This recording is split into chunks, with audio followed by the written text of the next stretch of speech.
In 2021, Facebook's name changed to Meta, and suddenly the entire world became aware of the metaverse. And Meta isn't the only one. The world's biggest tech companies, Microsoft, Google, Apple, and all the others are hurling themselves headlong into creating the metaverse with a virtual reality world where people can have their avatars do everything from play video games and attend gym classes to participate in online meetings. Unfortunately, as is the case usually with the mainstream media, the negative aspects of the metaverse are not being discussed that often, other than maybe in some funny memes and in some obscure websites that you can't even find on DuckDuckGo. They say that the metaverse is the future. Well, in that case, you are looking at a future where bad behavior can more severely impact society than today's online harassment and bullying can already. And that's only the good news. So today on Renegade News, we're taking a closer look at the metaverse and what it means for you and your children's future.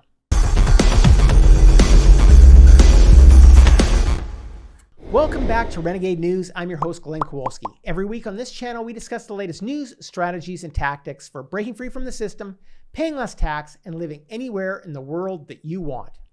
So let's just dive right into this concept. And what is the metaverse? Well, in its current meaning, the metaverse is referring to the concept of a highly immersive virtual world where people gather to socialize, play, and to work. Zuckerberg calls it the next chapter of the internet. We, on the other hand, call it an intentional attempt to wipe out our current human reality. How does this work? Well, the metaverse is a handful of platforms, things called names like the Sandbox and Mirandas and Decentraland, on which people can interact in different ways using VR headsets and other accessories. It's a merging of virtual and augmented and physical realities, and it really blurs the line between your interactions online and in real life. Now, the promoters of the metaverse are going to talk about a lot of the pros, and there are pros, I can't lie about that, but they're going to use marketing speak to really pump up and get people into this concept of the metaverse. We're seeing this already. So some of the advantages that they're talking about is that it gives you a chance to be your other self. And the potential of the metaverse is that we can build this world that allows each of us to express our best selves in new and exciting ways. They say it's our best selves. We say it's our other selves. And the story of Jekyll and Hyde really rings a bell here. It also allows us to change our skins as it suits you to do that. So every person is going to have a character that represents themselves in the metaverse. And that character is called an avatar. So imagine if you had the ability to try on different skins or different bodies and how that might help you to hold on to some more confidence in the metaverse. And the goal is that that confidence that you get in the metaverse because you have this new skin is going to translate back into the real life. Now, I need somebody to explain to me how that works when you know for a fact that a lot of people are going to be gorgeous, sexy women online, but in reality, they're fat, stinky, rotting people living in their parents' basements back in the real world. Anyway, the goal is that this ability to change is going to eliminate human bias because all types of avatars are going to start to become accepted, and humans are going to be accepted as well, which is going to eliminate our unconscious bias. The ability to switch between that avatar is going to make it difficult for those biases to hold as we begin to understand that someone's outer skin doesn't reflect their full state of being or who they really are. However, the creators who have the skills to create some of the more robust environments and avatars are going to be the ones who lead the way in expanding the definition of what it means to look like and be a human within the metaverse. And my expectation is what a human's going to look like is going to be vastly different from the real world. Now, the metaverse also allows us to create these imaginary worlds. And we're going to have the ability to instantly transport to these drastically different real worlds and imagined worlds. We'll get to experience places we've never seen or been to before, where we're being completely immersed in that environment. There's going to be absolutely no limit to the environments that we can create there. And that's obviously exciting as hell because we want to go to Mars, somebody's going to create that reality. Want to go to some other country, somebody's going to create that, maybe to some fantasy world entirely. There's going to be no limit other than the limits on our imagination as to worlds we can create. But all of this creates a lot of cons that nobody talks about. And those are the reality of virtual reality. And the cons of this metaverse are specifically things like mind rape. So in simple terms, the metaverse is a mindfuck. It literally gives artificial intelligence the go-ahead to screw with your mind and your senses. And you're giving it a silent contract to be able to do that, and giving that same silent contract to other participants and players that gives implicit permission to both verbally and physically assault you within these virtual worlds. In the metaverse, if something bad happens, like someone comes up to you and gropes you, for example, your mind is going to trick you into thinking that is happening in the real world. Anyone who's played with the Oculus Rift or any of the other existing virtual reality systems knows this. The motion, ride a roller coaster in virtual reality, you're going to puke. If you puke on the real thing, I get more sick in virtual reality than I do in the real world from motion. Your body, your mind tricks your body into believing that it's happening. So they're already saying that in one popular virtual reality game called VR Chat, a violating incident occurs about once every 7 minutes. And that's according to the nonprofit Center for Countering Digital Hate. Also, another con is there's very few control mechanisms, and there's no sufficient mechanisms to report that there's this misbehavior going on. But on the other hand, that sounds kind of good to some of us who don't like regulation. But look at it this way. Once they start to implement those controls for that misbehavior, it's all going to start to merge with social credit score, and that comes into play. And that's going to be opening an entire new Pandora's box where your social credit of what you do online applies to what happens offline. There's also this dissonance between reality and the metaverse.